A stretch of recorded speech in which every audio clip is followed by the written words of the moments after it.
Queridos, nós vamos ofertar. Deixa eu compartilhar duas coisas com vocês, duas histórias. A gente tem trabalho com morador de rua aqui em Campinas, já tem desde 2011. E uma vez a gente estava indo para a rua, uma quinta-feira, e o Senhor falou comigo para fazer oferta no culto deles. E aí eu falei, imagina, né? Falei para Deus, tá amarrado, Senhor, tá? E aí Deus falou uma coisa para mim. Ele falou, quem é você para dizer o que eles têm ou não para dar, o que eles podem ou não dar? Você não pode fazer isso com eles. E a gente começou a recolher a oferta deles e a gente recebia de tudo. Cachimbo de crack, artesanato, bala, dinheiro. E ali Deus me deu uma lição com relação a isso. A outra é que nós fazemos seminário aqui já tem uns 7 anos, pelo menos. 6 anos. E um dia Deus falou comigo, porque nós nunca recolhemos oferta em seminário. E Deus falou assim para mim, não do jeito que eu vou falar, que ele é mais delicado que eu, mas ele falou mais ou menos assim, quem é você para mutilar o meu culto? Ele falou assim, é um culto, você não tem o direito de dizer que tem, que cabe ou que não cabe, é um culto. Então, se alguém vai ofertar, é outra história, você não pode fazer isso. Mudar o meu culto por achar que é algo diferente. Do mesmo jeito que por ser na rua, você não pode tirar o momento da oferta do culto, porque você julga que eles não têm nada para dar. E desde esse dia nós começamos a abrir o horário de oferta aqui, todos os seminários que nós fazemos. Você fique à vontade para ofertar. Eu é que não posso cortar isso do culto do Senhor. Amém, querido? Então, se você tem algo para entregar ao Senhor, você pode trazer aqui à frente.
Você pode abrir a sua Bíblia, se você já se assentou, no Salmo 32.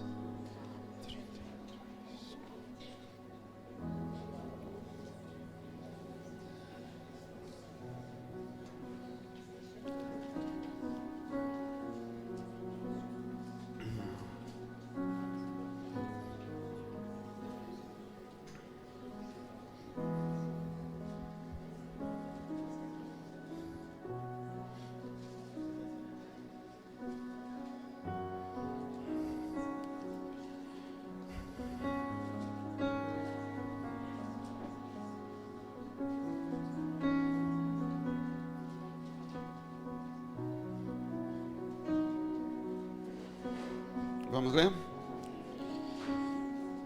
Bem-aventurado aquele cuja iniquidade é perdoada, cujo pecado é coberto.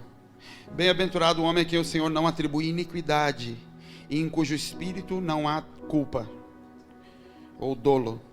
Enquanto eu calei os meus pecados, envelheceram os meus ossos, pelos meus constantes gemidos todo dia, porque a tua mão pesava dia e noite sobre mim, e o meu vigor se tornou em sequidão de estio.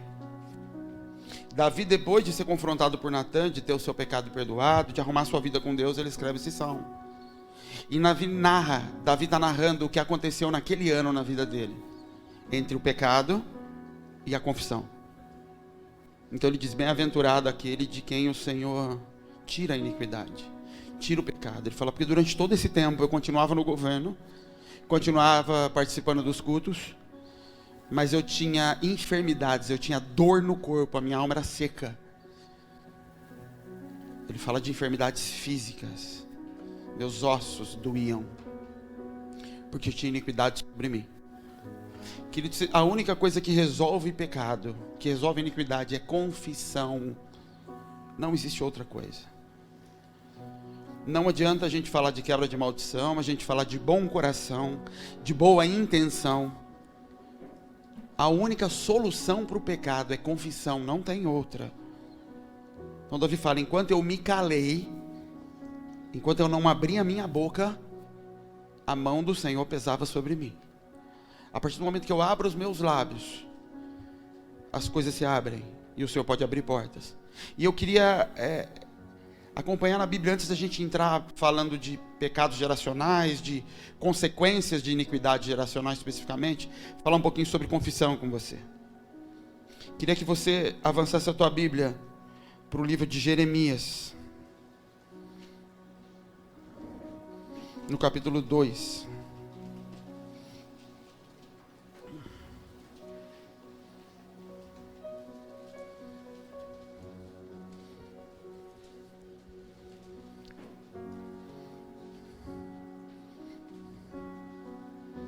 De manhã nós falamos a respeito de pecados geracionais, né? E agora eu queria mostrar para vocês Deus falando a respeito disso.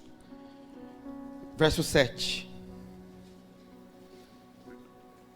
Eu trouxe vocês a uma terra fértil, para que comessem dos seus frutos e dos seus bons produtos. Enquanto vocês contaminaram a minha terra, tornaram a minha herança repugnante. Os sacerdotes não perguntaram pelo Senhor, os intérpretes da lei não me conheciam, e os líderes do povo se rebelaram contra mim. Os profetas profetizavam em nome de Baal, seguindo deuses inúteis. Por isso, eu ainda faço denúncia contra vocês. Deus está dizendo, por causa do pecado, eu faço denúncia contra vocês, diz o Senhor, e farei denúncias contra os seus descendentes. Deus está dizendo, por causa do pecado que os seus pais cometeram, os pais de vocês cometeram, eu denuncio contra vocês e vou denunciar contra os seus filhos, seus descendentes. Deus está dizendo para o povo da Babilônia o que é que está acontecendo. Jeremias 16, avança para lá por favor, no verso 10.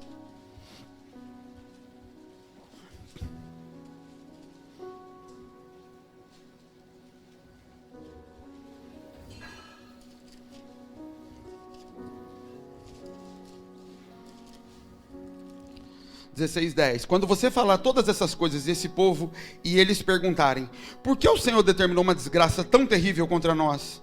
Que delito ou pecado cometemos contra o Senhor, contra o nosso Deus? Diga-lhes, foi porque os seus antepassados me abandonaram, diz o Senhor, e seguiram outros deuses aos quais prestaram culto e adoraram. Então quando esse povo vier perguntar para você, Jeremias, por que Deus está contra nós? Você diz para ele, é porque os pais de vocês me abandonaram. Os pais de vocês pecaram e por isso eu estou contra vocês.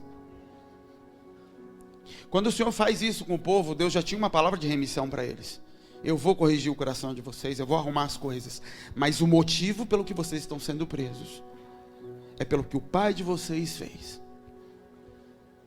Querido, ainda que o Senhor tenha uma palavra de libertação, ainda que o Senhor sempre tenha um caminho para nos tirar do caminho maldito que foi deixado pelos nossos pais, isso demanda confissão.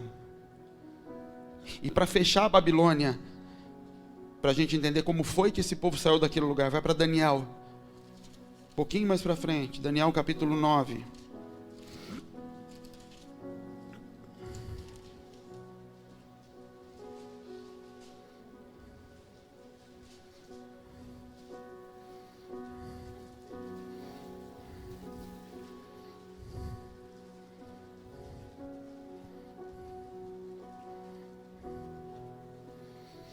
Daniel está vivendo na Babilônia, mas muitos anos depois do que esses textos que nós lemos. Esses textos são de quando o povo entrou na Babilônia.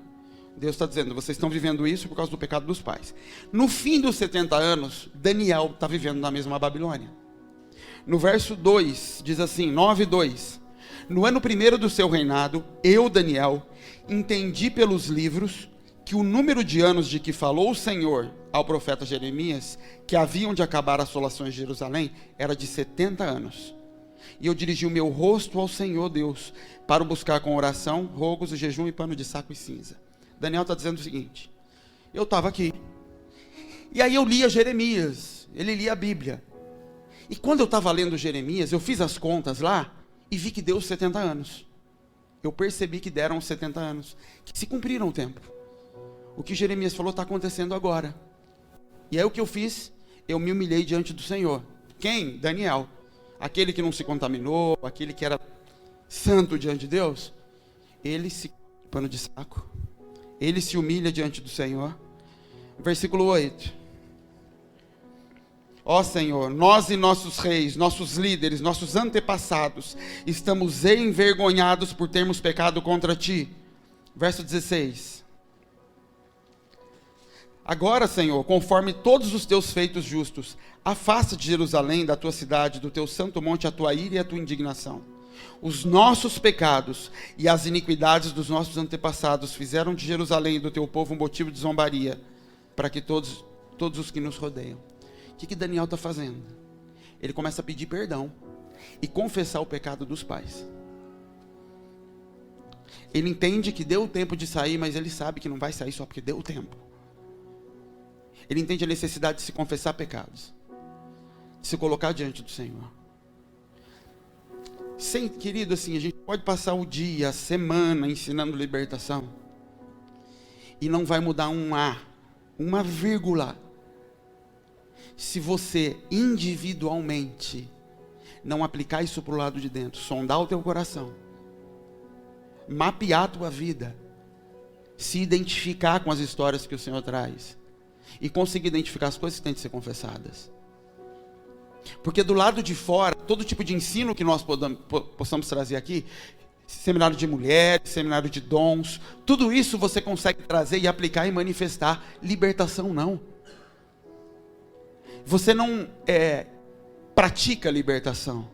Você pode praticar todos os ensinos a respeito do comportamento, do papel da mulher na igreja, em casa. Um homem pode participar de um seminário de homens e começar a colocar em prática. Libertação não. Porque a libertação, ela depende de uma outra parte, que é Satanás. Enquanto Satanás segura um escrito de dívida na tua mão, na mão dele, ele não entra em acordo com você do tipo, tá bom, vou te deixar andar um pouquinho porque você participou de um seminário. Se não houver confissão e arrependimento em cima desses pecados, em cima das coisas que foram praticadas, nada muda. Eu entro e saio. E tudo que o diabo ama na nossa vida é viver em lugares escuros, lugares que eu deixo encoberto, tentando me resolver sozinho, e que com a minha alma eu me resolvo de maneira muito fácil. É fácil a gente entrar em paz com nós mesmos. A gente afasta de nós tudo aquilo que nos fere, tudo aquilo que confronta o meu jeito de ser, e eu vou levando a minha vida. E o que me deixa doido às vezes é que eu sento com pessoas e quando elas começam a contar a vida dos pais, ou quando eu conheço a vida do pai, da mãe, e eu vejo o comportamento e falo, meu Deus, mas o que falta para ele enxergar que ele é o pai dele na terra? O que falta para enxergar que ele está comendo a mesma coisa que a família comeu, só que ele é evangélico, mas ele vive a mesma desgraça. O casamento dele é tão ruim ou pior do que aquilo que ele tanto questionou no pai e na mãe. Só a manifestação que é diferente, só a hipocrisia dele que é diferente, porque o pai teve coragem de se divorciar e ele não tem. Mas na prática, nós continuamos replicando e reproduzindo a mesma natureza dos nossos pais. Mas nós somos evangélicos. Mas é por isso que a gente não consegue levar essa libertação, essa liberdade que a gente diz que tem, para dentro da nossa família e da nossa casa. Porque você pode até entrar na igreja, mas você não tem autoridade no mundo espiritual para levar esse Cristo para os lugares que os seus pais assolaram. Satanás não te impede de vir na igreja, mas nós não recebemos autoridade para poder tocar na nossa família. Querido, se você está na igreja há anos e a tua família não consegue ver Jesus quando olha para você, você tem um problema. Ah, mas tua família pode ter um problema e não querer admitir? Sim, é outra história. Mas se Jesus não está incomodando, se Jesus não está sendo visto e manifesto, e não é incomodando porque você é chato, enfiando o dedo na cara dos outros, não é isso. É porque no fim das contas, a hora que a coisa aperta, é atrás da tua oração que eles vão. É porque no final das contas, depois de todos os problemas, eles olham e falam, olha, eu posso até não gostar de você, mas eu não tenho como negar que tem algo na tua vida. Que você nem parece filha do mesmo pai que eu. Você não enfia Cristo Galo abaixo de ninguém. Jesus não entra. Você está tentando empurrar um Cristo que não está naquele lugar. O Senhor vem através de corpos que se fazem um com Ele. Se o verbo não conseguisse fazer carne na minha vida, Ele não tem autoridade para tocar nos outros. Mas isso não acontece porque a gente vive as mesmas maldições. A gente está vivendo a maldição de palavra lançada pelo nosso pai. Nós estamos vivendo coisas que foram proferidas pela boca dos nossos pais. E por isso a gente não consegue entrar nesses lugares. E eu queria falar sobre algumas coisas para a gente se mapear agora à tarde. E poder fazer algo prático aqui depois. Com relação à visitação de pecado. Como eu falei de manhã, Satanás ele não tem um saco de maldições que ele passa sobre a terra jogando. Na verdade, maldição sem causa não se cumpre. Então aquela ideia, não sei quem lançou uma palavra, esquece isso, não tem. Toda maldição nada mais é do que o retorno sobre um ato meu ou de quem já deteve autoridade sobre a minha vida. Entenda que quando eu falo para vocês sobre o pecado dos pais, não é simplesmente pela relação de pai e filho, é porque pai e mãe detêm autoridade sobre os filhos. Então o pai e a mãe pode liberar tanto bênção quanto maldição sobre os filhos. Ele pode liberar um caminho abençoado pelo Senhor, um caminho escrito pelo Senhor, uma descendência dada pelo Senhor, ou uma outra. E quando a gente conhece Jesus e a gente descobre que os caminhos que foram propostos pelos meus pais não são os mesmos do Senhor, e que eu tenho vivido debaixo de coisas que são frutos, não do que Jesus conquistou na cruz. Eu estou vivendo frutos do meu pai e da minha mãe. Isso é a identificação de maldição hereditária. A minha vida financeira, ela não anda, ela não sai do lugar. Não é prova, querido. Pode ser, mas pode ser que não. Porque Jesus levou, sabe os espinhos da terra que Adão ia ter que limpar agora? E que a terra agora ia dar trabalho. Jesus levou aquilo na cabeça. Ele levou aquela dificuldade da terra produzir em cima da cabeça, como coroa. Por que eu vivo isso? Por que eu não consigo sair desses lugares? Por que na minha família não para de ter câncer? A tia, a avó. Então eu queria falar sobre alguns, de forma rápida, sobre algumas coisas para você identificar na tua casa. Identificar nos teus filhos, identificar nos teus pais. Algumas coisas que podem se apresentar como visitação. O inferno, querido, ele também é organizado. Satanás, ele copia os céus. Deus tinha 3 querubins ungidos, 3 arcanjos, que eram responsáveis por funções no céu. Um era Miguel, o outro era Gabriel, e qual era o outro? Satanás. Então ele tinha os 3. Assim como é Pai, o Filho e o Espírito Santo, ele tem 3 manifestações em anjos. Satanás também tem 3. Ele tem Leviatã, ele tem Jezabel e ele tem Mamon.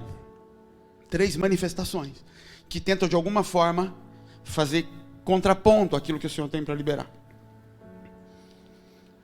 Maldição hereditária é uma área em que a minha família pecou, infringiu,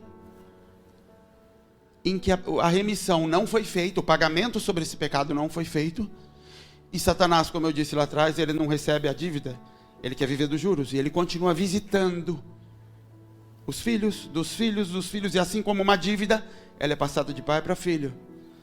Assim como o judeu até hoje é abençoado, porque foi passado do pai dele para os filhos. Deus visita a iniquidade dos pais nos filhos, até a 3ª e 4ª geração, e faz beneficência até a 1000ª geração. Então, alguns espíritos que você vai perceber, espíritos de morte. Quando a Bíblia fala que Caim derrama sangue sobre a terra, Deus fala assim: maldito é tu desde a terra. Quando a gente fala de espíritos de morte, às vezes a gente vincula isso com coisas muito pesadas. E existem situações de coisas muito pesadas. Tem pessoas com quem eu já conversei, depois de seminários assim, que vieram confessar homicídio na família. Meu avô matou um homem. E aí você olha para a vida e fala: mas isso não nos visita, porque ninguém mais matou ninguém. Pode ser que ninguém matou ninguém, mas pode ser que na tua casa você vai ter pessoas que têm problema com agressividade, violência, ira, ódio, pessoas que explodem, que não conseguem controlar. Para o Senhor, lembra o que Jesus fala com relação ao homicídio? Se você odiar o teu irmão, você já o matou. É o mesmo espírito. Apenas a manifestação é controlada. Ela pode ser em doses diferentes aos nossos olhos. Espírito de morte, ele não entra só por homicídio, querido, ele entra por aborto. E aborto aos olhos do Senhor não se trata só de quem fez, o cúmplice também está vinculado a isso. Quem pagou, quem acompanhou. Você entende? Algumas coisas a gente não leva a sério. Você fez um aborto, você matou um filho de Deus no ventre, derramou sangue dentro do ventre, essa criança sangra lá dentro. Logo depois disso você casa e tem um outro filho. Onde é que esse filho é gerado? Lá no campo de sangue. Ele é formado com o resto de sangue de homicídio do que você matou antes. Ah, mas agora eu sou crente. Sim, você é crente, esse menino aí. E aí essa criança cresce. E ela começa a manifestar coisas e você não entende o porquê. Algumas coisas estão acontecendo. Porque muita gente, mas muito mais do que eu imaginava, como homem, meio desligado com algumas coisas, praticou aborto. Mas muito mais do que a gente imagina. Abortos que você nem sabe que praticou porque tomou uma pílula depois. Teve relação e saiu correndo para tomar uma pílula. Para tomar um comprimido. E que você não sabe se matou uma criança. Por isso que eu disse, tem coisas que é só no Espírito para a gente entender. Para o Senhor poder trazer à tona, trazer luz sobre coisas que aconteceram. Porque sim, nós podemos estar presos a situações, sem nem saber onde foi que nós fomos pegos. Ah, mas Deus deixaria? Fala, não, tanto é que eu te trouxe aqui, para abrir o teu olho. Porque se a igreja desse atenção a isso, seria algo que ela ia trabalhar quando alguém se converte. E não que a igreja não dê, mas nem todas. Entender por que a tua vida é presa nisso. Por que você tem dificuldade de relacionamento? Por que tanto ódio em você? Por que tanta briga? De onde veio isso? Quem foram teus pais, teus avós? Você já emprestou dinheiro? Eu tive que pedir perdão pelo meu pai, querido. Como eu disse de manhã, eu fui feito fora da aliança do casamento, depois meu pai se casou, mas quando meu pai soube que minha mãe estava grávida de mim, meu pai deu dinheiro na mão dela, para ele fazer aborto. Pela graça de Deus, Deus já estava movendo na minha mãe lá atrás, minha mãe no meio do caminho desistiu e voltou. E cá estou eu. Mas, da boca do meu pai aquele dia, saiu uma oferenda para Satanás em dinheiro pela minha vida. Satanás deu meu pai, na ignorância, mas meu pai me amava muito. Sim, tudo isso é verdade. Mas ainda que na ignorância, ele pagou o preço da minha vida um dia, para me matar. Pode até ter se arrependido depois. Satanás pegou aquilo na mão. Satanás pegou a palavra da boca dele, decretando morte sobre a minha vida. E no dia que eu entendi isso, eu tive que pedir perdão pelo meu pai. Perdoa o meu pai, Deus, ele não sabia o que fazia. Satanás, ele te deve alguma coisa?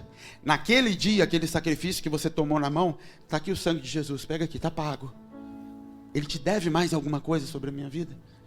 Está pago. Porque o sangue de Cristo paga tudo. Tudo que está na luz. Tudo que é colocado diante dele pode ter o sangue de Cristo sobre si. Você não recebe o sangue de Cristo por procuração, querido. Também não se pede perdão por atacado. Ah, Deus perdoa tudo que eu já fiz e está tudo certo. Deus fala, não é assim. Porque você não quer bênção na tua vida de atacado, você quer pontualmente. Eu quero tocar na tua vida de forma pontual. Mas eu não quero simplesmente passar um ok embaixo e te aprovar. Eu quero transformar a tua vida. E para isso eu preciso entrar em alguns lugares. A gente lava esses lugares. Depois eu jogo luz em mais um pouquinho. A gente lava esses lugares. Espírito de morte, querido, é responsável por famílias que não conseguem se relacionar. Espírito de vingança, ódio, falta de conseguir se relacionar, falta de perdão, tudo isso é vinculado com espírito de morte. Pecado de sangue, coisas que foram feitas lá atrás. Nem tudo você vai descobrir. Nem tudo nós vamos saber. O Senhor é responsável por nos trazer. Se Ele deseja que a gente se arrependa e confesse, assim como fez com Daniel. Daniel não sabia daquilo no passado, ele foi ler o Jeremias. Opa, descobri aqui. Deus falou que é porque os meus antepassados fizeram isso, isso, isso. Ele viu, estava escrito, aí ele foi e pediu perdão para Deus. Deus perdoa pelo que eu fiz. E Deus olhando, falando, mas o que você fez? Eu falo em nome dos meus pais. Porque eu estou pedindo uma liberdade que foi prometida para eles. Por que eu quero a liberdade que foi prometida para eles, mas não assumo a responsabilidade pela expiação da culpa? Essa é a primeira natureza de Jesus, alguém que assume a responsabilidade por pecado da sua geração. Idolatria, que talvez seja um dos maiores problemas do nosso meio. Tem um texto que está em Salmo 115, no verso 3, que diz assim. Você quer abrir? Eu vou te esperar.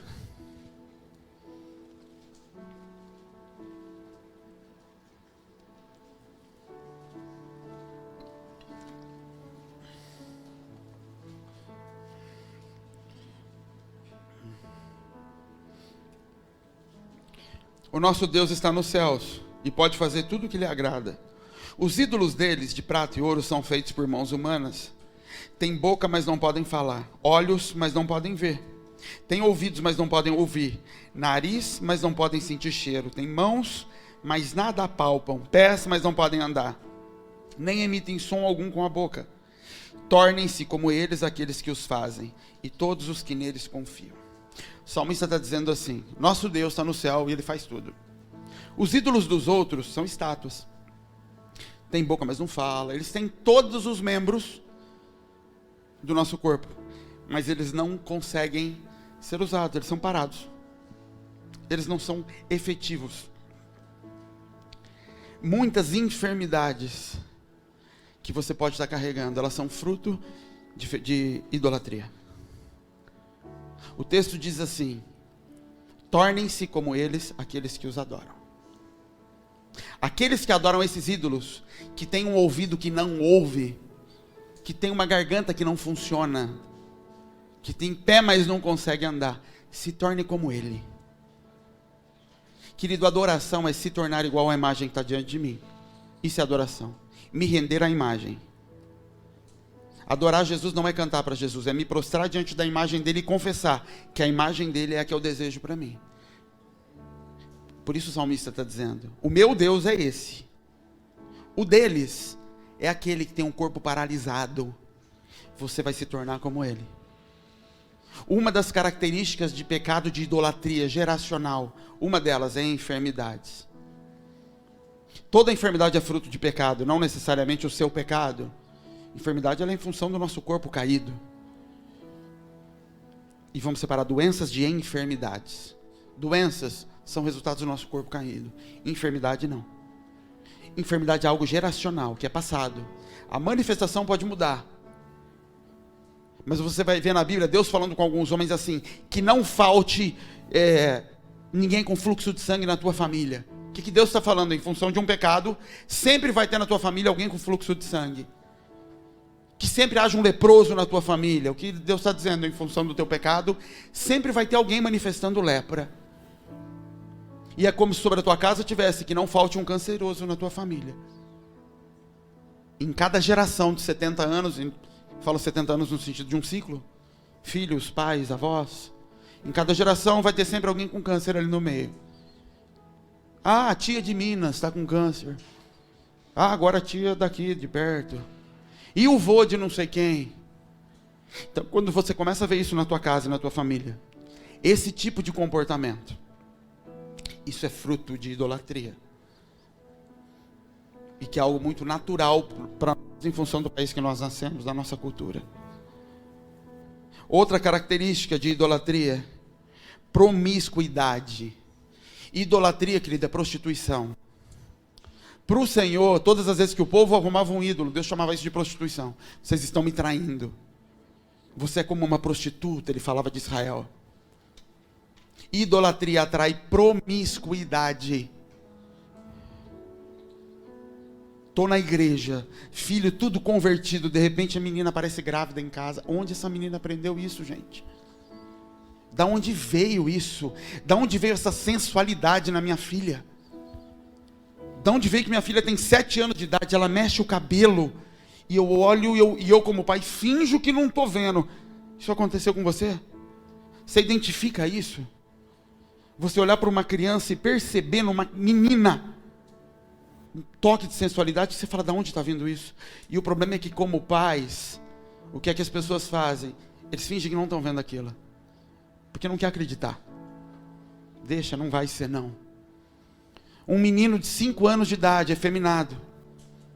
E o que eu já vi, gente, que amigos, que você está de fora e vê. E o pai se faz de cego, porque ele não quer acreditar que aquilo está acontecendo. Você fala, mas de onde está vindo isso, gente? Se o pai, está tudo certinho aqui, o pai, a mãe, da onde? E aí que o mundo e o diabo vai te dizer que é natural. Não é natural. Isso é fruto de idolatria. Idolatria para Deus é prostituição, é promiscuidade. A visitação natural vai ser o quê? Promiscuidade física. Porque o que eu recebo como maldição sobre a minha vida, sobre a minha descendência, é só resultado de algo praticado. Não é raiva de Deus. Tô bravo que você pecou, toma uma pancada aí. Não é isso. Na verdade, Deus nem está fazendo isso. Isso é só uma porta que foi aberta. Então lá atrás, eu já cansei de visitar centro de espírita, eu já bati tambor, eu conheci a Deus e fui em mesa branca, mesa amarela, música de tudo quanto é cor. Agora eu conheci Jesus e tudo mudou, Jesus Cristo mudou meu viver. Fala assim, mas e tudo aquilo que você entregou? E tudo aquilo que foi feito, você já se arrependeu daquilo? Você já confessou aquilo? Ou só aceitou Jesus? A quantidade de pactos, alianças que foram feitos naquele lugar? O que você já entregou como oferta nesses lugares? Como consagração? Outra coisa que você vai ver no meio de famílias muito idólatras, gente que não casa. Principalmente mulheres. Solteiras. Morrendo solteiras. Esterilidade de relacionamentos.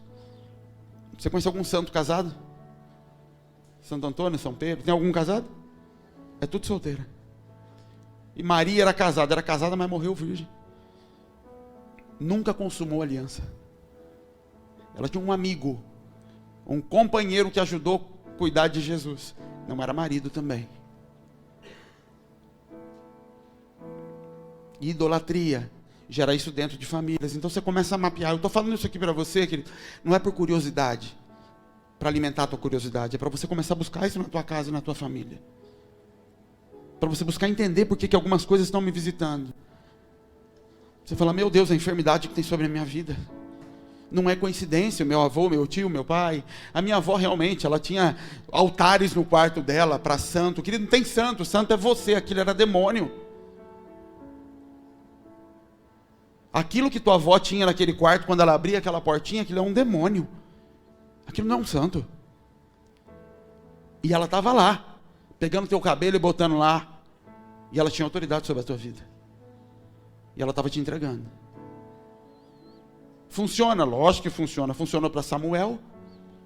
Samuel vai morar na casa de um homem corrupto, que os filhos dele são todos arrebentados, mas a mãe dele cobre ele todo ano. Leva uma túnica nova. Você pode até estar nessa casa, mas a cobertura é minha. Então aquele menino cresce num lar corrupto e começa a ouvir Deus desde cedo e não se parece em nada com Samuel. Se isso vale para a história de Samuel, para você falar que é lindo, por que você acha que o inverso também não vale? Por isso, pais, cuidado onde vocês deixam seus filhos. Ah, vou deixar minha criança, meu menino, ir brincar na casa do vizinho. Que vizinho é esse? Porque se ele for lá, e ele está passando e vê uma tela de pornografia aberta, que aquele homem viu e esqueceu aberta, se ele é tocado, se ele ouve alguma coisa, ele vai voltar para tua casa sem falar nada. Mas uma porta e uma janela acabaram de se abrir na vida daquela criança, para que Satanás comece a trabalhar na vida dela. E aí quando essa criança deixa de ser criança e começa a virar adolescente, traz para fora uma sujeira que você nunca viu e não sabe que veio. Nossa, mas foi só aquilo? Foi só aquilo, porque você tinha autoridade. Você permitiu que o teu filho entrasse nesses lugares, num ambiente em que o governo não é teu, é daquele homem. Você colocou o teu filho naquele ambiente de governo, numa casa onde aquele homem tem autoridade para liberar sobre a vida do teu filho. Você entende a responsabilidade que nós temos sobre o que está debaixo de nós? A forma como Satanás se utiliza de coisas tão pequenas para poder entrar na cabeça daqueles que não têm conhecimento, como fez com Eva. A Bíblia diz que Adão não foi enganado, Eva foi enganada. Eva foi ludibriada por Satanás. Adão não, Adão sabia o que estava fazendo. O problema é Adão. Quem deixou você largar Eva lá? A responsabilidade era tua. Ela foi enganada. E aí ela levou para dentro da tua casa a maldição toda. Muitos homens hoje são viciados em pornografia por causa disso. Porque lá atrás, quando era pequeno, os pais deixavam esses meninos soltos. E esses meninos iam tendo contato com pequenas coisas, pequenas porções, que não eram um problema para a criança. Era diversão entre amigos, entre meninos. E eles foram crescendo. Só quando ele cresce e agora ele tem autoridade sobre si, Satanás ativa aquele software que ele instalou na criança. Por que ele não faz isso enquanto é criança? Porque se eu denunciar isso agora, o pai tem autoridade para ir lá e lutar contra isso. Deixa quietinho ali. Deixa bem quieto. Essa menina foi abusada pelo pai. Deixa quieto ali. Não fala nada. Ela cresce revoltada. Ela cresce e se torna promíscua. Ela se torna algo que a mãe fala, que a mãe olha e fala: de onde você saiu? Não precisa nem ser pelo pai, por um vizinho. É que esses homens estão aqui, ninguém tem coragem de falar, e não fala mesmo, não vai ficar bem falar aqui. Mas a maioria dos homens, a grande maioria, já foi tocado na infância. E vocês homens sabem do que eu estou falando. Mas a gente não fala. Por quê? Porque não cabe falar. E o diabo faz assim. Isso aí. É isso. Como você não confessa, o mesmo Espírito que te visitou te prende em algumas áreas e está esperando o tempo de visitar os teus filhos. Porque como você não confessa, a tua vida é lutar contra algo que está impregnado em você. Eu passo a vida guerreando. O problema, querido, é que você não sabe se teu filho vai ter a mesma força. Davi andava com homens da pior espécie. Homens que eram extremamente leais a ele, mas ele conhecia o caráter daqueles homens. Joabe andava com Davi, um homem sanguinário, mas que respeitava demais Davi. Simei é o homem que apedrejou Davi quando ele estava fugindo, e Davi fala: não mata ele não, pode ser Deus querendo me apedrejar. Enfim, ele deixa esse povo todo vivo. Quando Davi vai morrer, ele está no leito de morte, ele chama Salomão. Ele fala: Salomão, deixa eu te falar uma coisa. Cuidado com esse povo aí. Primeira vacilada que der, você mata eles todos. Davi está dizendo assim: eu cresci na rua. Eu cresci no deserto, rapaz. Eu sei lidar com essa cambada toda aí. Salomão cresceu comendo danoninho no palácio. Ele olha e fala: eles te engolem vivo, meu filho. Eu sei quem é esse povo. Mata eles. Acaba com eles, senão eles te engolem. É mais ou menos isso. Você está lidando com um leão que te tocou e que te acompanha há 10, 20, 30 anos. E você mantém isso sob controle. O problema é que os teus filhos não sabem lidar com isso. E cedo ou tarde, através da legalidade que há na tua vida, porque você nunca confessou isso, ele vai visitar o teu filho, que foi criado no danoninho, que não cresceu no lugar que você cresceu, que não teve as experiências que você teve. E quando ele pega o teu filho, ele arrebenta teu filho no meio. Ele pega os teus netos e destrói, por causa de algo tão pequeno que não foi confessado. Querido, Jesus, para dar o exemplo de remissão, ele fica seminu numa cruz. Não é à toa que ele teve que ficar sem roupa lá em cima. É exposição de pecado. Uma ovelha para se ajuntar no rebanho. E falando de pessoas no tempo de Israel, para ter certeza que não havia mais lepra nela. Sabe qual era o processo? Chama Moisés. Tira a roupa na frente de Moisés e dá uma rodadinha para ele ver se tem alguma coisa aí. Não tem mais nada. Se ajunta no rebanho. Quando tinha suspeita de lepra, chama o sacerdote. Mostra a mancha para ele. Ele vai olhar e fala: parece ser lepra. Afasta do rebanho, fica 7 dias ali, vamos ver se some ou se aumenta. O que Deus está mostrando com isso? A ferida precisa ser exposta diante do sacerdote, para que ele possa derramar óleo em cima disso, para que isso não se espalhe para a sua descendência, para que depois você se reúna de novo e possa reproduzir. Feitiçaria. Feitiçaria é outra coisa que não é idolatria, mas também existe muito no nosso meio.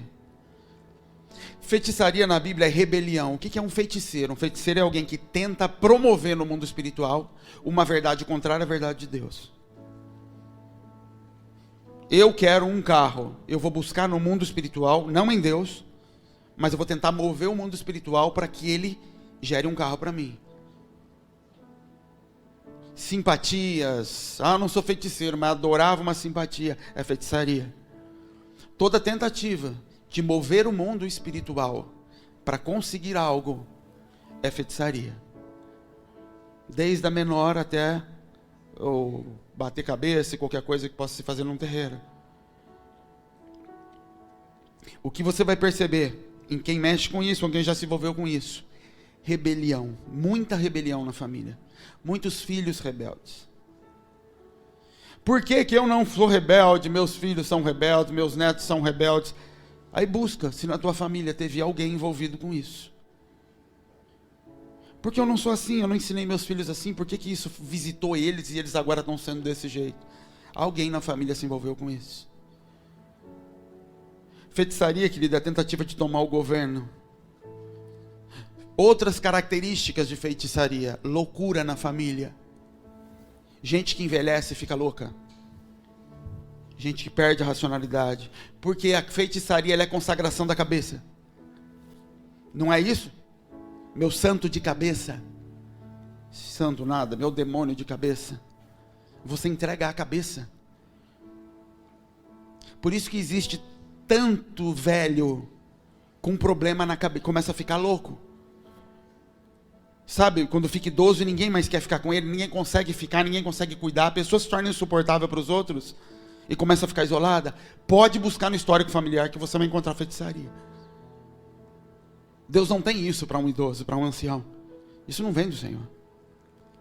Isso é fruto de feitiçaria. Loucura, depressão, fruto de feitiçaria. Feitiçaria em todos os seus âmbitos e as suas manifestações. Querido, em tudo isso, existe uma série de outras coisas que nós poderíamos falar. Você fala, isso aqui na minha família, o que pode ser? E a gente tentar mapear de onde pode vir isso. Mas isso não é o propósito, a gente alimentar isso aqui. O que eu quero que você entenda é que naquilo que o Espírito possa estar te mostrando hoje, trazendo luz sobre você e sobre a tua família, é necessário trazer luz sobre essas coisas. É necessário confissão. Senão, como Davi, você vai continuar com seus ossos doendo, em um ciclo constante de busca ao Senhor e não consegue e volta para trás. Vocês lembram da história do Gadareno? Marcos 6, depois você lê. A história do Gadareno, ela é típica de alguém que não se encontrou com Jesus, ou de alguém que não apresentou a tua vida para Jesus. A história daquele homem, eu vou ler para você. Marcos capítulo 6. É isso mesmo? Não, desculpa, capítulo 5.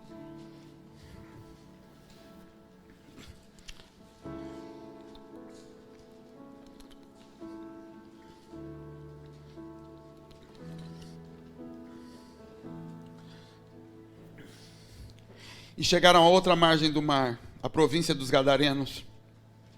E saindo ele do barco, Jesus, lhe saiu logo ao encontro dos sepulcros um homem com espírito imundo, o qual tinha sua morada nos sepulcros, e nem ainda com cadeia podia alguém prender, porque tendo sido muitas vezes preso com grilhões e cadeias, as cadeias foram por ele feitas em pedaços, e os grilhões em migalhas, e ninguém o podia amansar. E andava sempre de dia e de noite, clamando pelos montes, pelos sepulcros, e ferindo-se com pedras. Até aqui. A continuação é: esse homem encontrou Jesus, e o demônio pede para não atazanar, enfim. Mas essa era a vida desse homem. Esse homem vivia andando em sepulcros. Esse homem vivia em cima dos antepassados. E vivia andando sobre a história dos seus antepassados, dos mortos. Dos seus pais, dos seus avós. E ele não tinha paz. E as pessoas tentavam prender esse homem. E ele ficava um tempo preso, mas depois ele arrebentava tudo de novo e saía, e no final das contas ele ainda pegava pedra e se cortava. Sabe o que é isso? É a tua história de crente. A minha história de crente é que eu aceitei Jesus, mas eu continuo vivendo e reproduzindo a história dos meus pais, andando em cima dos sepulcros deles. E vez ou outra eu me permito prender. Eu não vou mais pecar agora eu vou fazer isso aqui direitinho. Eu prometo para o Senhor que não vai acontecer de novo, mas de repente eu não aguento mais. Eu arrebento aquilo tudo, volto a andar em cima dos sepulcros, e quando eu caio em si, eu pego as pedras, a lei. Pedra na Bíblia é lei e mandamento, e eu começo a me cortar com elas, porque está escrito aqui: não adulterarás. E cada vez que eu leio isso, isso é um corte em mim, porque eu não consigo parar de adulterar. A lei do Senhor me machuca, ela me fere, ela me confronta constantemente. E aí eu caio em mim e me permito me prender de novo. Então agora põe grilhões, agora eu vou ficar, agora eu vou mudar de igreja, agora eu vou para uma igreja mais rígida, agora vai. E prende, mas eu volto a cometer as mesmas coisas dos meus pais. Arrebento com tudo e falo: eu não aguento mesmo, eu não consigo, essa é a minha vida, eu sou assim. Mas não dá. Constantemente a lei do Senhor se torna como faca, pedras que servem para me ferir, porque eu não consigo me desvincular daquilo. Eu não consigo parar de viver a história dos meus pais. Hoje é dia de finados, querido. Hoje as pessoas estão prestando cultos aos antepassados. Hoje as pessoas estão cultuando demônios. Estão relembrando e rememorando aquilo que o Senhor já tirou. E é isso que acontece na tua vida. Quando você anda sobre sepulcros, Satanás consegue rememorar na tua vida mais uma geração dos erros dos pais. Isso só acaba quando você se apresenta diante de Jesus, abre a tua boca e fala: a legião está aqui, ó. Está aqui. Não era meu pai não, sou eu. Não, eu não sou assim por causa do meu pai, sou eu mesmo. Eu me tornei isso. E eu não quero que o Senhor tenha misericórdia. Eu quero que o Senhor me livre. Porque eu quero me parecer com Jesus e não com os meus pais. Sabe qual a maior prisão que Satanás tem dentro da igreja, querido? O orgulho dos homens. Porque uma mulher, quando ela se dobra diante dos pés do Senhor, e ela lança sobre Jesus a sua aliança, quando ela coloca Jesus no lugar de marido, o que ela pode fazer a partir de agora? Bom, ela pode mudar a vida dela, ela pode cobrir os filhos, ela não pode dar destino, mas ela pode cobrir, proteger ali de algum jeitinho, e dando uma cercadinha, e ela pode interceder pelo marido. É isso que ela pode fazer. Só isso. Não que seja pouco, mas se limita a isso. E o homem? O homem pode mandar o diabo para fora de casa. O homem pode dar destino para a mulher e para os filhos. Ele pode criar uma descendência a partir daquele momento. A mulher não, por mais santa que seja, ela vai ficar andando com Noemi, vivendo da benevolência, até que apareça um Boaz. E ela se joga no pé de Boaz e fala: me cobre. E o nome de Ruth, a partir dali, não existe mais nome de Ruth, é nome de Boaz. E ela fala: não tem problema. Não tem problema. Eu quero gerar algo que tenha destino. E a igreja é cheia. É só você olhar para os cultos da igreja. Círculo de oração nas igrejas. Por que o círculo de oração é coisa de mulher? Por que oração na igreja se tornou algo para mulher? Os homens é que tinham que estar à frente. Os homens é que tinham que estar assumindo esse lugar de guerra. Mas são as mulheres que fazem. Por que as mulheres são quem comandam todas essas coisas? Porque os homens são omissos. Porque eles deixam. Porque não me dá trabalho. Vai indo. Vai indo. E há 2 gerações atrás, talvez as mulheres não saíam do lugar dela. Na geração passada, ela já começou a sair para socorrer o que ele estava faltando. Hoje ela já se colocou de igual para igual com ele. E pronto, aí a desgraça entrou na família e entrou na igreja. Porque agora, além de tudo, ainda tem Jezabel entrando junto e corrompendo o governo do Cristo. O problema, querida, é que você tem a autoridade sobre a tua casa para remir tudo que os teus pais fizeram, para pedir perdão por quem você é, por quem o teu pai foi, e arrumar com tudo da tua geração para frente. Mas os homens não se movem. Eles ficam parados, porque eles são tímidos, porque o pai dele era assim também. Mais fechado, mais quieto. Meu jeito, pastor, é o jeito, né? Aquele jeito que a gente falou. Não é o seu, é de Jesus. Se não é o de Jesus, é do capeta. Não tem o meu ou o seu, é o de Jesus. Ele é um modelo que eu tenho que estar olhando para ser igual. E se você não se mover, meu querido, para abrir a tua boca e confessar os seus erros, os erros dos teus pais, você não vai viver aquilo que o Senhor tem para a tua casa. Os teus filhos não vão viver aquilo que o Senhor tem para você. Escuta o que eu estou falando, ou olha para a história da tua família. Não precisa olhar para o que eu estou falando, olha para a história da tua família. Me diz se eu estou falando alguma bobagem. E se não é para vocês falando, pastor, olha, tudo isso que você está falando, nós vivemos lá na minha família. Meu avô, homem de Deus, conduziu meu pai, agora, glória a Deus, então que você seja testemunho para os outros. Mas eu tenho certeza que para 90% não é assim. E aí você começa a olhar e fala, pô, sou evangélico só. Porque os mesmos problemas e maldições que os meus vizinhos têm, eu também tenho. Meu filho também está louco para ir lá dançar funk, eu tenho que ficar segurando ele, igual do meu vizinho.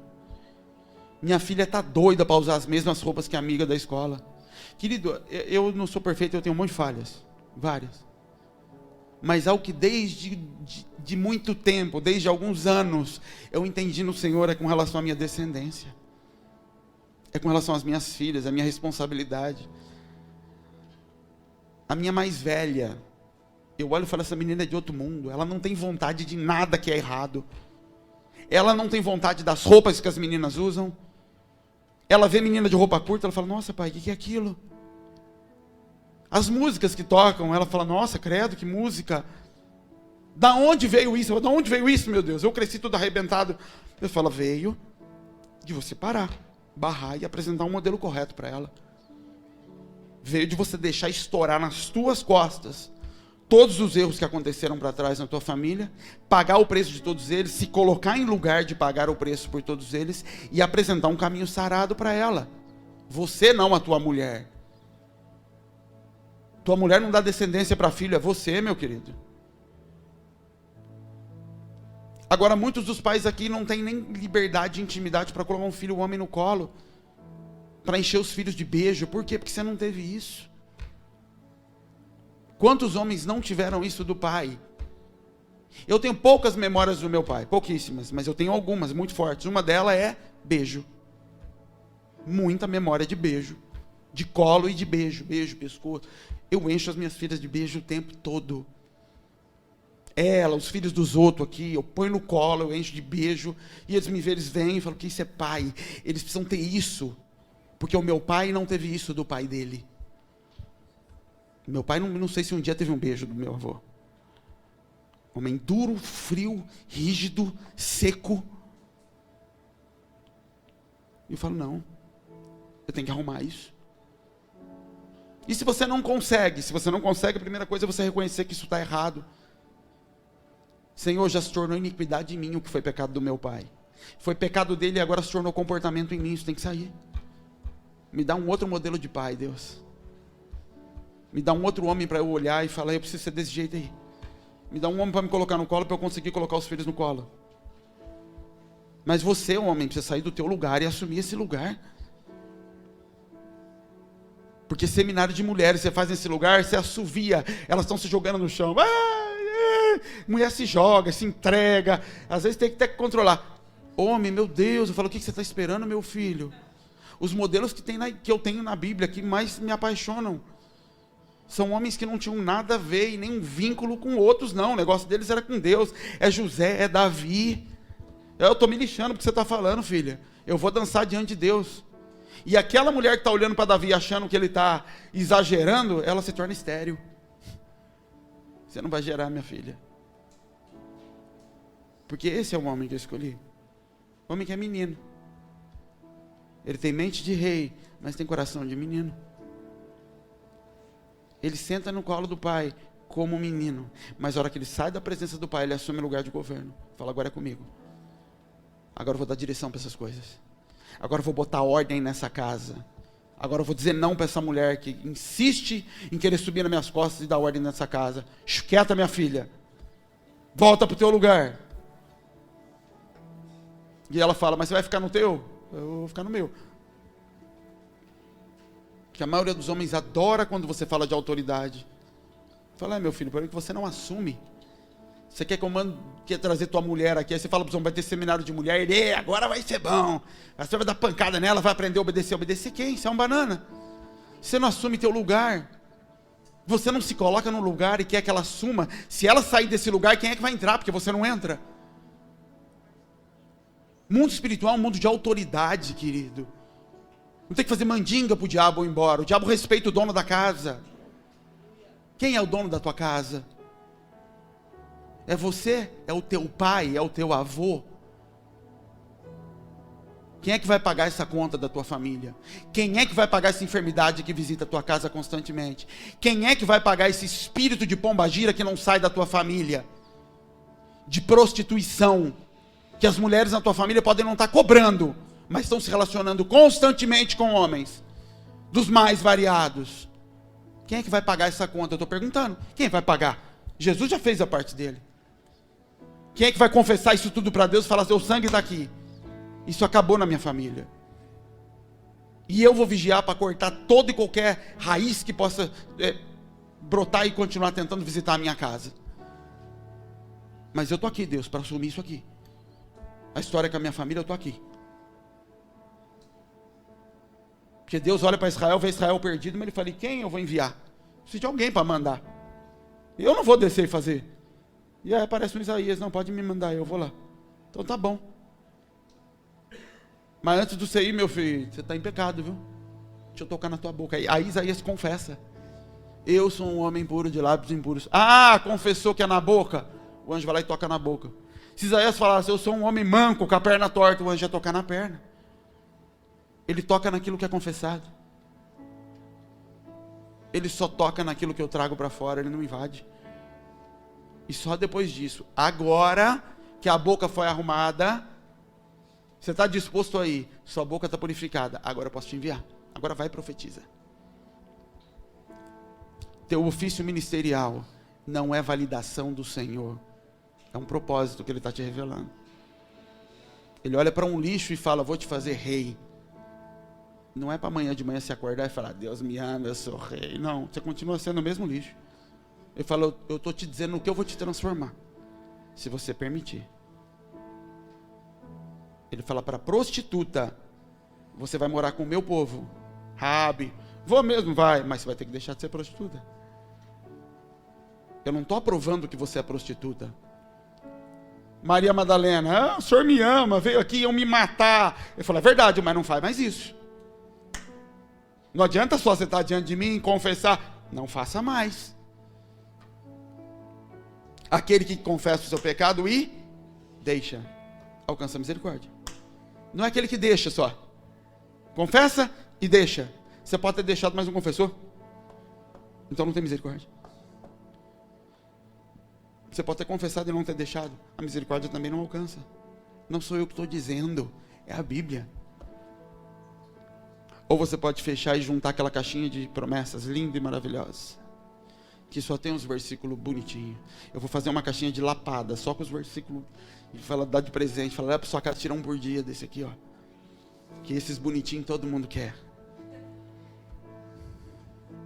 Tudo coopera para o bem do Senhor, daqueles que amam a Deus. Continua o texto, miserável, é o texto inteiro. E que são chamados de acordo com o seu propósito. Tudo coopera para o propósito que o Senhor tem. Não é porque você quer. E quantas vezes a desgraça vem sobre a tua vida e diz, mas tudo coopera para o meu bem, porque eu amo a Deus. Não é isso que está lá. O que está lá é, tudo coopera em função do propósito que você é chamado. Se você não está vivendo o propósito, o que está acontecendo não tem nada a ver com cooperar para o bem. As coisas cooperam para que o teu propósito de vida se cumpra. Tudo que acontece quando você se coloca no caminho do Senhor, coopera para que aconteça o que o Senhor falou a teu respeito.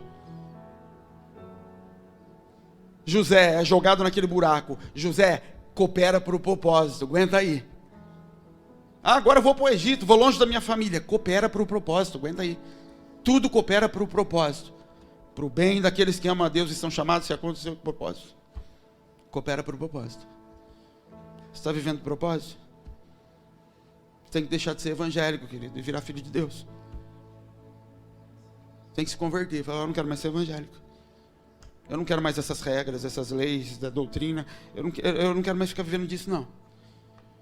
Eu quero me tornar um filho de Deus. Eu quero manifestar Jesus dentro da igreja. Eu quero parar de parecer com o pastor, me parecer com Jesus. Eu quero parar de ter cara de obreiro da igreja. Eu quero parecer com Jesus.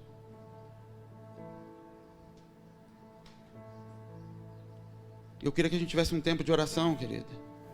Fica de pé, por favor.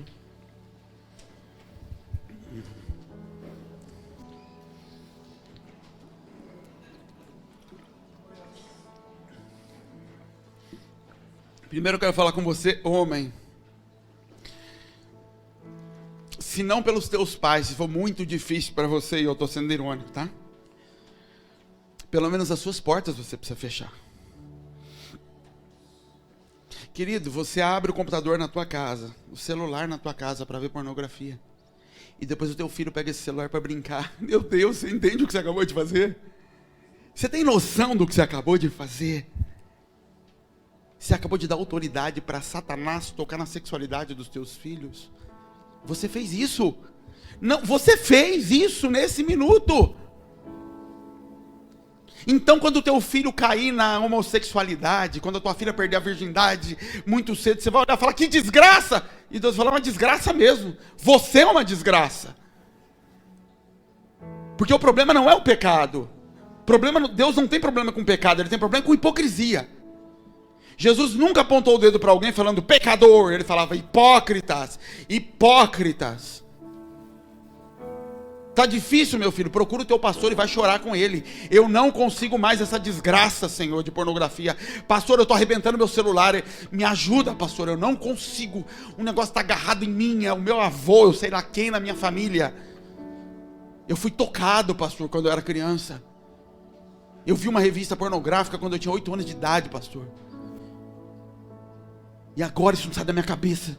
Eu não consigo olhar para a mulher na rua sem que os meus olhos sejam atraídos. E o homem sabe do que eu estou falando.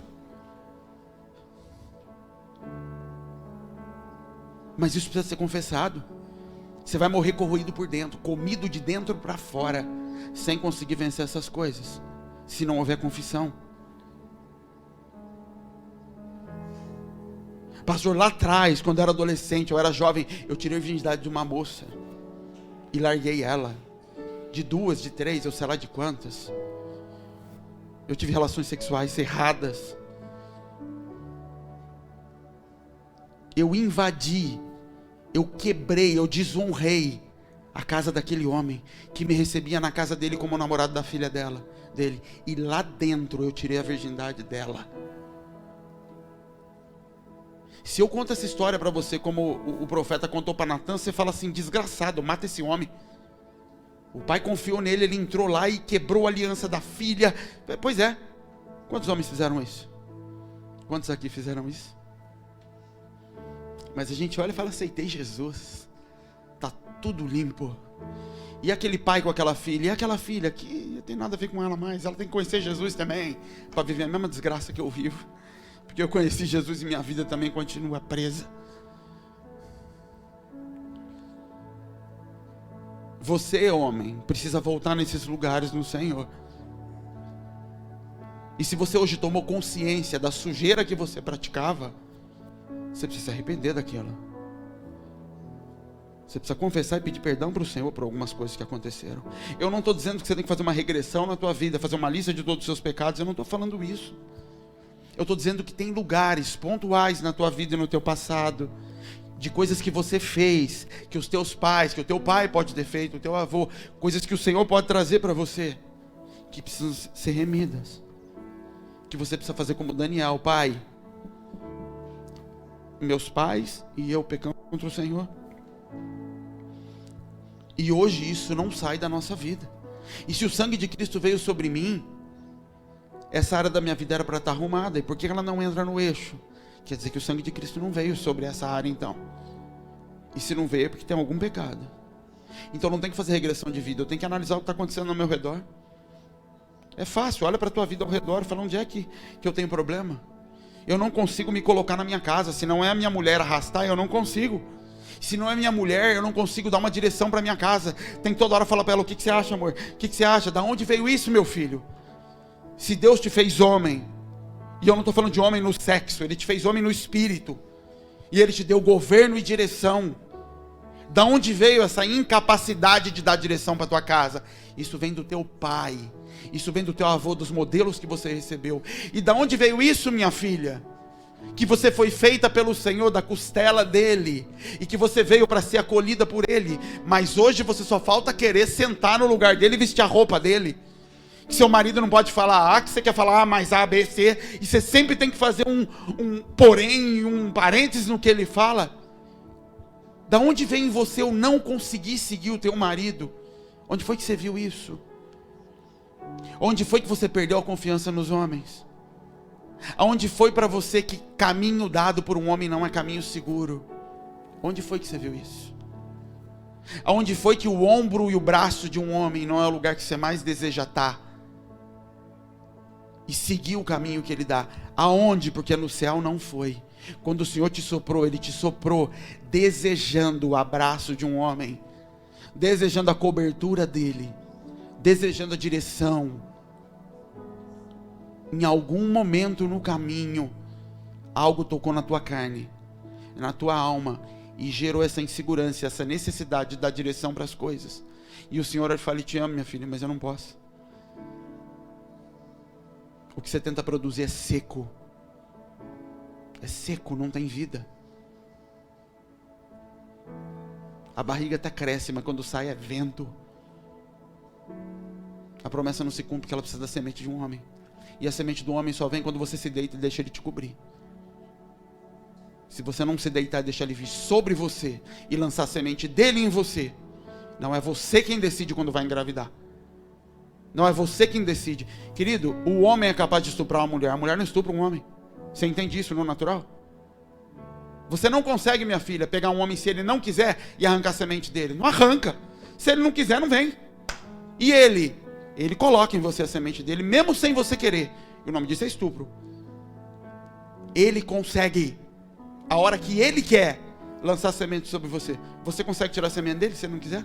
Não. Por que você acha que Deus fez o corpo desse jeito? Isso é Cristo e a igreja. Igreja, você não determina quando Cristo lança.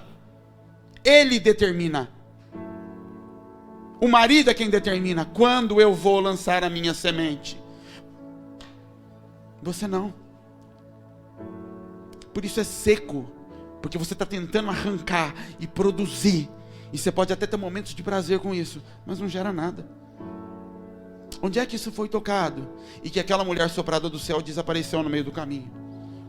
E que aquele homem com a coroa na cabeça, que libera palavras de governo sobre a terra, desapareceu e está o tempo todo olhando para a mulher, esperando uma palavra, o que ela está pensando, o que será que ela vai falar. Isso é remissão de maldição hereditária. É encontrar no Senhor o que era para eu ser sobre a terra. E lançar o sangue como pagamento de preço de tudo aquilo que foi feito. Que desvirtuou, que corrompeu a minha natureza. Em primeiro lugar, eu quero convidar os homens, depois as mulheres. Se você entende que isso está sobre a tua vida, eu não consigo assumir esse lugar, eu não vivo esse lugar, eu estou preso em alguns lugares no Senhor. Você não precisa confessar para mim, querido, não precisa me procurar para isso. Isso é com Deus, é com teu pastor, é com homem que você entende como autoridade. Você vai ter que procurar e vai ter que conversar isso, você vai precisar de ajuda. Mas eu queria te convidar para vir aqui à frente para a gente orar. Eu queria te ungir, eu queria que você saísse do teu lugar. Se enfermidade tem te visitado, se falta de governo tem te visitado, se dificuldade de assumir esses lugares tem te visitado, se a promiscuidade tem visitado a tua casa, se a idolatria visita a tua casa, sai do teu lugar e vamos orar, querido. Você foi feito para ser governo. Você foi feito para ser cabeça sobre as coisas.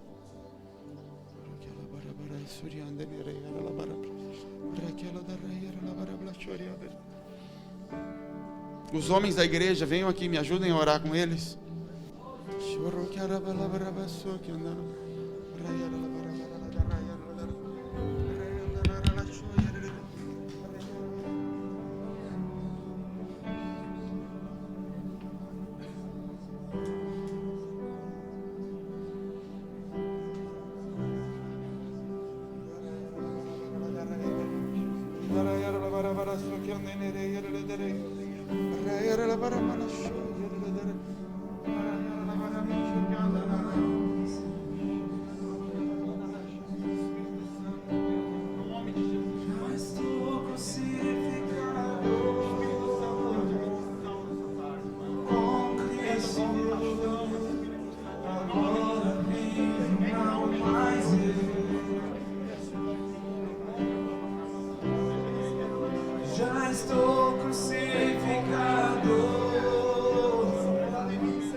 Aleluia, Cristo vive em mim.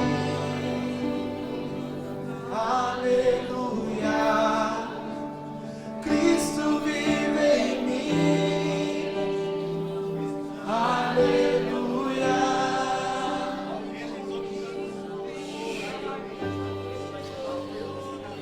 Agora, minha filha, é pro seu lado. Eu acho que você pôde, durante esse tempo, esse período da tarde, mapear a tua vida e se identificar em coisas que você ouviu aqui. Não apenas identificar comportamentos que você pode estar manifestando. Eu falo, pastor, eu sou essa aí, eu mando no meu marido mesmo. Se eu não falo, ele não faz nada, então eu assumi esse lugar.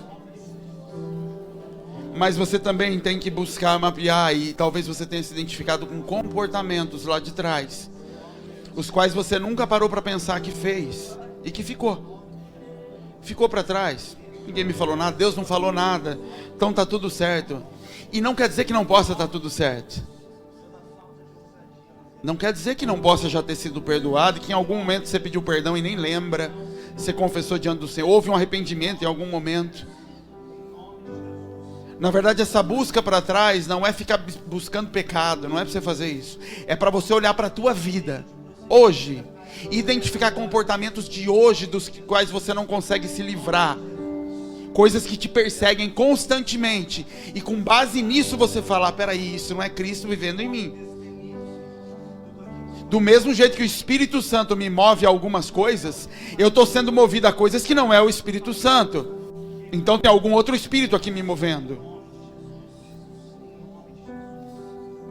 Porque se eu creio que o Espírito Santo me influencia a fazer algumas coisas, identifique que outros espíritos estão te influenciando a fazer coisas para o outro lado. E aonde que tem a habilitação para que outros espíritos façam coisas? Ilegalidade. Se você identificou isso, querida, se você identifica coisas desse tipo, eu queria convidar você para vir aqui à frente para a gente orar. E de novo, você precisa procurar pessoas, sua pastora, alguém que você confia, alguém que tem autoridade espiritual, para você confessar, para você colocar isso para fora.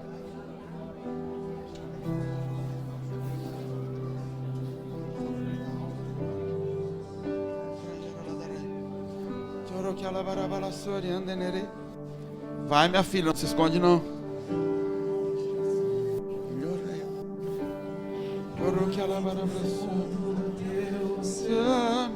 Eu quero viver imerso, queimando sacrifícios continuamente, deixando a minha vida e seguindo em frente. Eu quero ser teu amigo. Carrega-me pra dentro do santo dos santos, empurra-me pro fundo do teu oceano. Eu quero viver imerso, queimando sacrifícios continuamente, deixando a minha vida e seguindo em frente. Eu quero ser seu amigo. Meu Deus, meu Deus, meu Deus, que eu faço? Espírito Santo, Espírito Santo, Espírito Santo, Espírito Santo.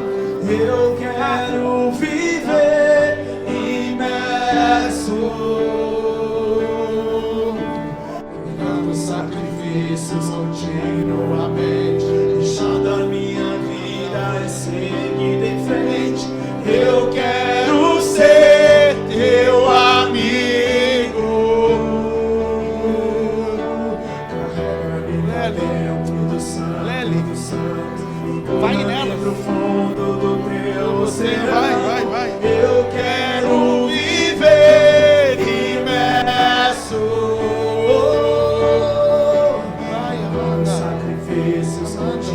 manda ela aí, vai. Deixando a minha vida e seguindo em frente. Eu quero ser teu amigo.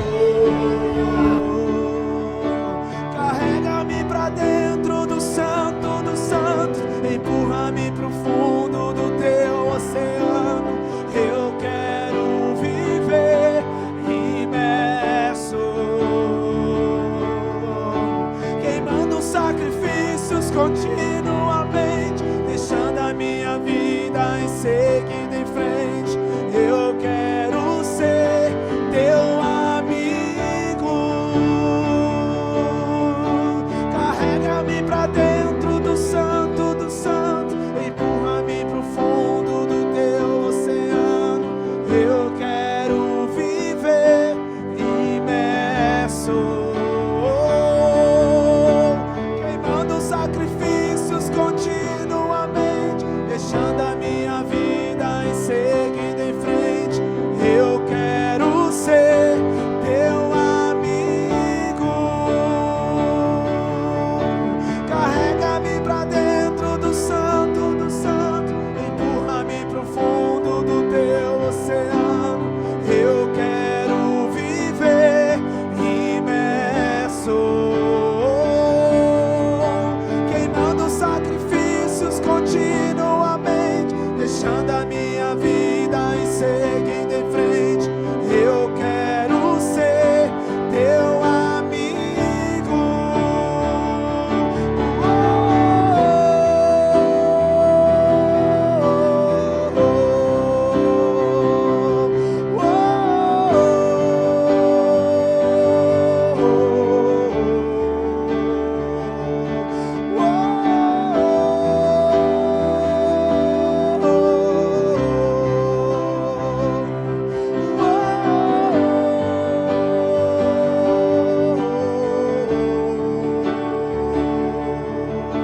Carrega-me pra dentro do santo dos santos, empurra-me pro fundo do teu oceano.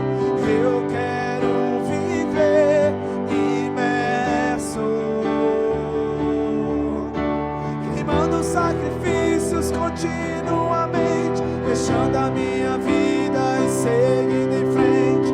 Eu quero ser teu amigo. Carrega-me pra dentro do santo do santo, empurra-me pro fundo do teu oceano.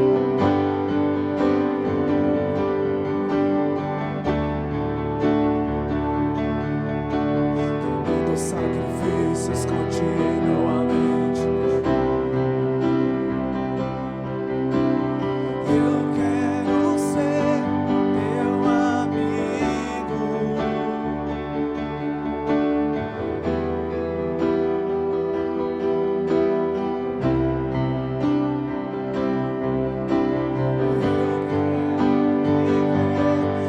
Imerso,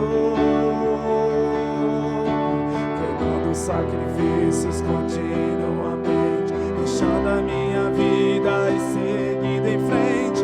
Eu quero ser teu amigo. Carrega-me pra dentro do santo dos santos, empurra-me pro fundo do teu oceano. Eu quero viver imerso, queimando sacrifícios continuamente, deixando a minha vida em seguida em frente. Eu quero ser teu amigo. Carrega-me pra dentro do santo dos santos, empurra-me pro fundo do teu oceano. Eu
Deixa eu dizer uma coisa para as mulheres aqui.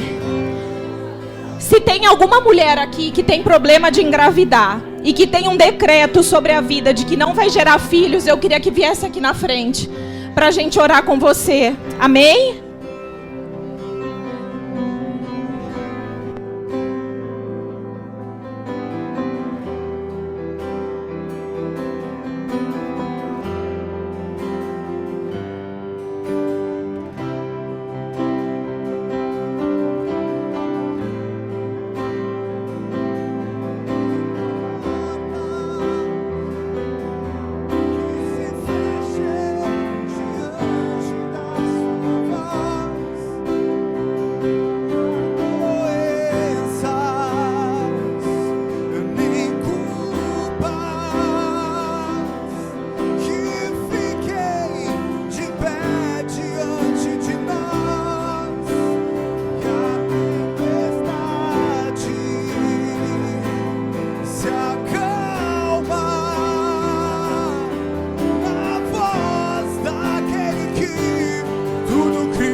Não há ferrolhos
se acalma na voz daquele que tudo criou, pois tua palavra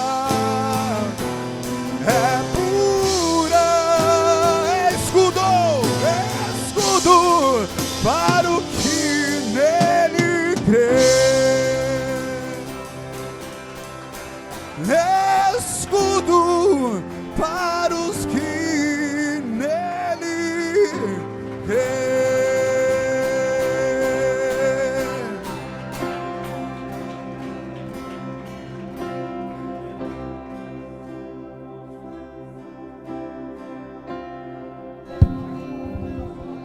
Queridos, nós vamos encerrar.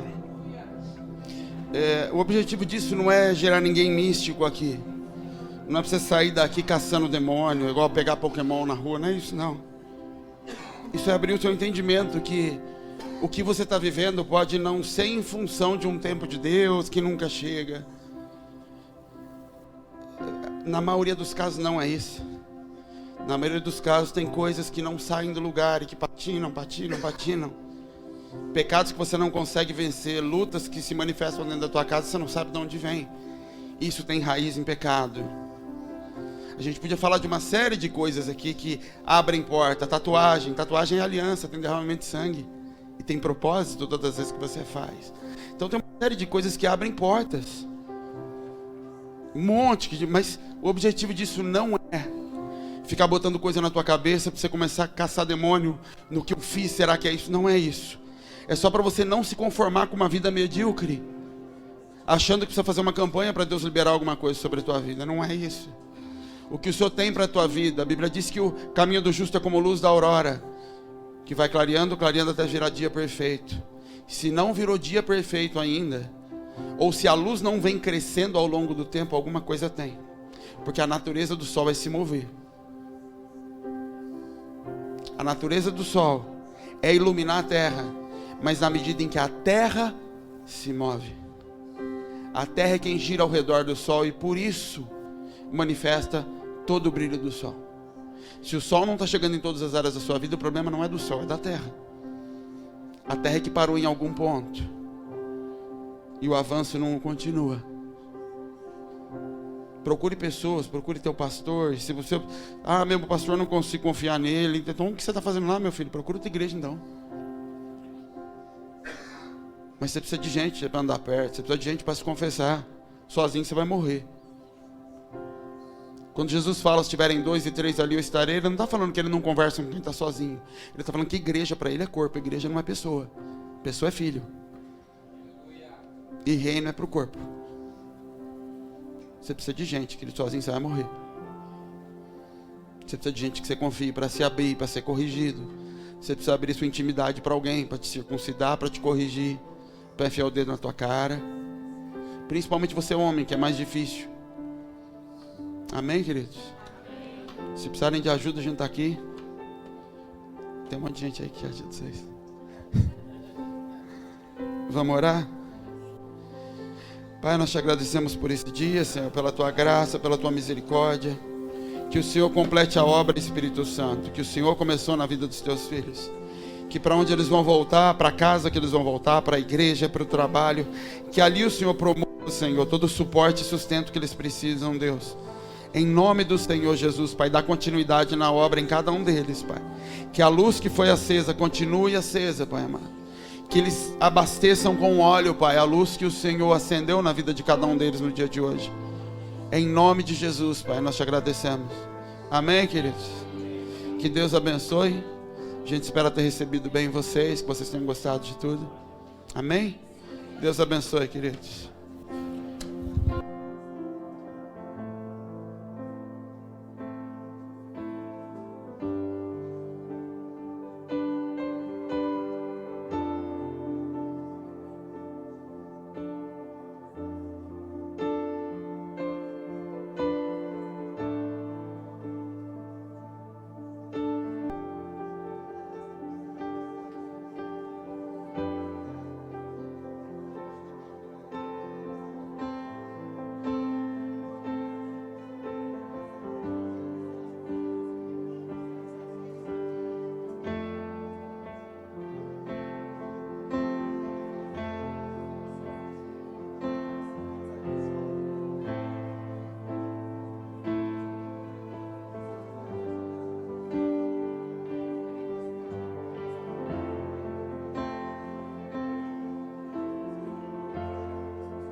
estou te ouvindo.